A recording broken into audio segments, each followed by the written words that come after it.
Hey everyone, it's Kirsten, and I was getting a lot of questions about the Horsetooth open water swim I swam today. It was a 10K swim.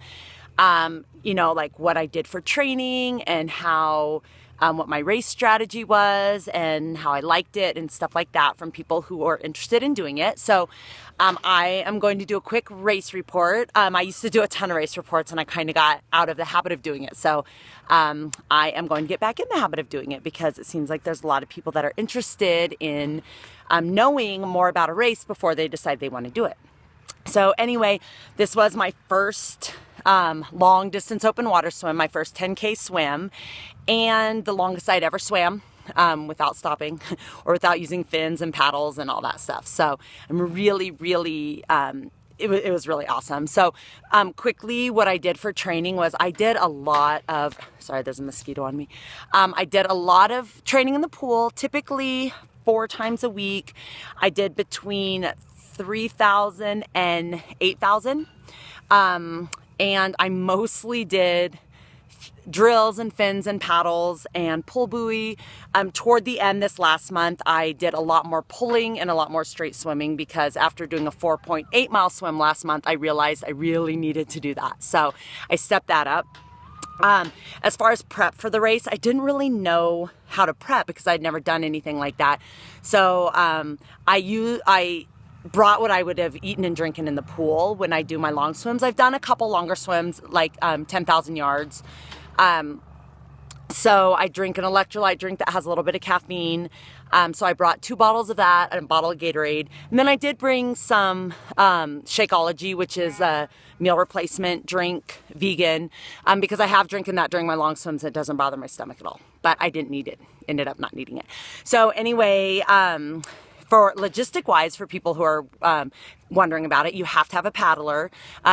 The race will supply you one. If you don't have one, you pay, I think it's like $35 or $40 for a paddler.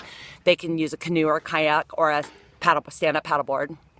And they bus all the boats and the people. We park at the South Bay. They bus us to the north of Horsetooth. And there was 2 waves. One wave was the faster wave, one wave was the slower wave. I was in wave 2, and they just started 2 minutes apart. So I drank 2 shakes in the morning. I ate a banana, and then I had some Pro Bar chewy things right before the race, and that was great. It held me over for about an hour and a half. I don't wear a watch when I race, and I just told my husband, he was my paddler, that I would just stop him when I needed something. So after about an hour and a half, I drank half a bottle of the electrolyte, and then after another half hour, I drank a half bottle of the Gatorade, and then another about 45 minutes, I drank another half bottle of the electrolyte, and that was fine for me. That was perfect. I felt great.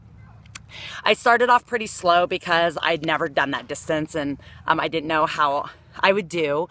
It was really hard for me because there was no feedback on how I was doing. There's no, sorry, I'm getting totally eaten by mosquitoes. There was no, I didn't know how fast I was going. I just felt slow. There was a lot of speedboats in the reservoir. So there's a lot of big waves and so I just felt slow. There was nobody around. Usually when I swim in a lake, I'm swimming toward a buoy. So I can see that I'm, how fast I'm getting to the buoy. And there was just nothing. It was just so much open space because we went from one end to the other. So 6.2 miles of just openness. So that was a really big challenge for me. And a couple times I stopped and asked my husband, I'm like, am I just going so slow? And he's like, no, because he could see the people out further. I couldn't because I was down so low. And he's like, no, you're going, the same speed as the people in front of you. I was like, okay. So the last half mile was a little rough. I was trying to speed it up, but I think my arms were just tired. My hands were getting a little numb. I think just from not moving them. I'm gonna have to walk while I finish this because I'm getting bitten.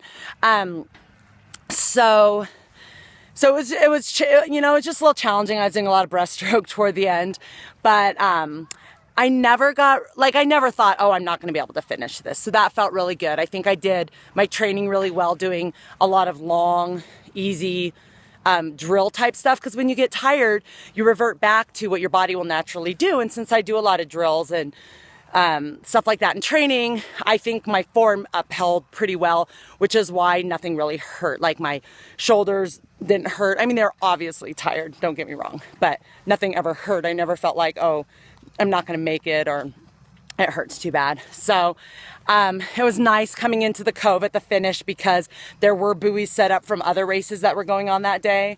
And so that made me feel like I was in a race like I'm used to. So I finished strong. I never got cold. The water this year was about 71 or 72 degrees. This is a no wetsuit race for people who are wondering. So you're not allowed to wear a wetsuit. I did wear a swim skin. That doesn't help with anything except like sucking everything in. And I'm wearing it in Kona this year, so I wanted to practice in that. So that felt awesome. It felt great. No chafing or anything. But I would definitely do the race again if I was in Colorado in the summer and it fit in with my schedule. This is the first year I've done it, and I've wanted to do it a lot for years. So I would definitely do it again. A great organization. And if you guys have any other questions, anything specifically, then contact me and I'd be happy to talk with you about it. Hope this helps. Bye.